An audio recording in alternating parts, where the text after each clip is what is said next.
ஆலய பிரதிஷ்டை.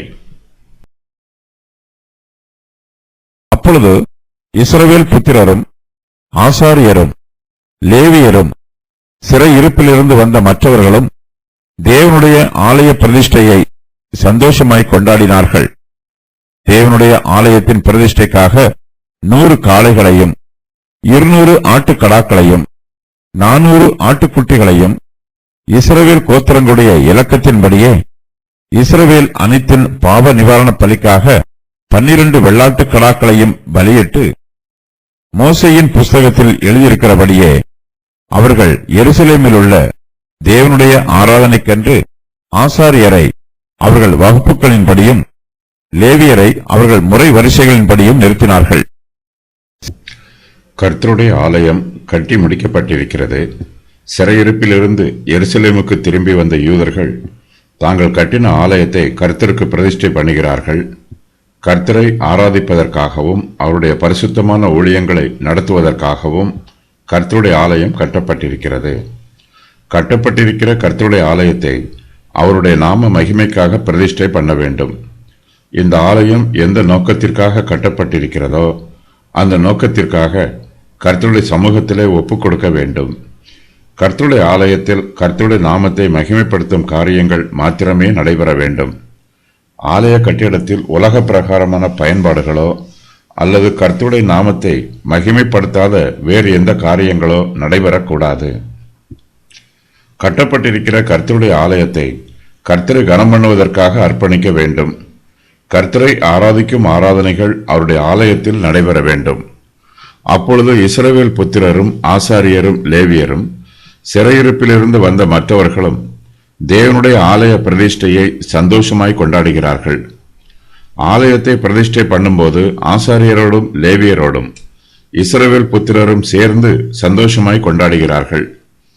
யூதா கோத்திரத்தாரும் பென்யமீன் கோத்திரத்தாரும் அங்கே பிரதானமானவர்களாக இருந்தாலும் சிறையிருப்பிலிருந்து வந்த இஸ்ரவேலின் எல்லா கோத்திரத்தாரும் ஆலய பிரதிஷ்டையை சந்தோஷமாய் கொண்டாடுகிறார்கள். தேவனுடைய ஆலயத்தின் பிரதிஷ்டைக்காக 100 காளைகளையும் 200 ஆட்டுக்கடாக்களையும் 400 ஆட்டுக்குட்டிகளையும் இஸ்ரவேல் கோத்திரங்களுடைய இலக்கத்தின்படியே இஸ்ரவேல் அனைத்தின் பாவ நிவாரண பலிக்காக 12 வெள்ளாட்டுக் கடாக்களையும் பலியிடுகிறார்கள்.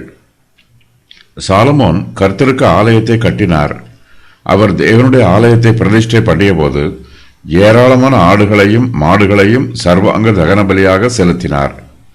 சிறையிருப்பிலிருந்து திரும்பி வந்த யூதர்கள் தேவனுடைய ஆலயத்தை கட்டி முடித்திருக்கிறார்கள். அவர்கள் தேவனுடைய ஆலய பிரதிஷ்டையை சந்தோஷமாய் கொண்டாடுகிறார்கள்.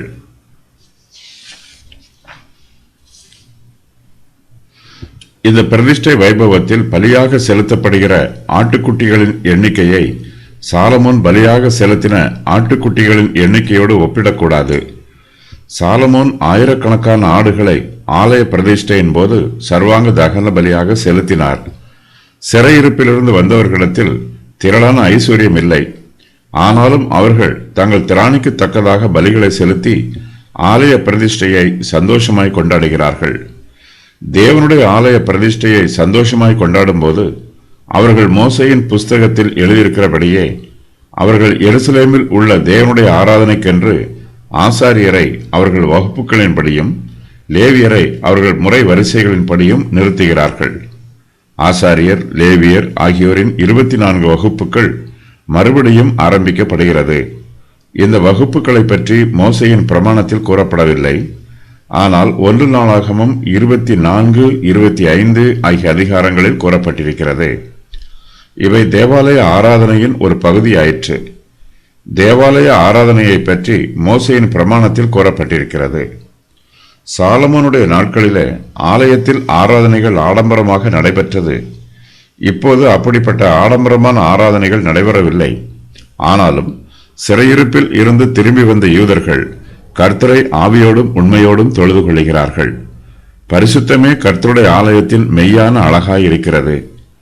சிறையிருப்பில் இருந்து திரும்பி வந்த யூதர்கள் மோசேயின் புஸ்தகத்தில் எழுதியிருக்கிற பிரமாணங்களுக்கு முக்கியத்துவம் கொடுக்கிறார்கள். கர்த்தருடைய ஆராதனையை பரிசுத்தமாய் நடத்துகிறார்கள். அவர்கள் கர்த்தருடைய பரிசுத்த நாமத்தை மகிமைப்படுத்துகிறார்கள். தேவனுடைய ஆலயத்திலே பரிசுத்தத்தின் அழகைப் போல வேறு எந்த அழகும் இல்லை.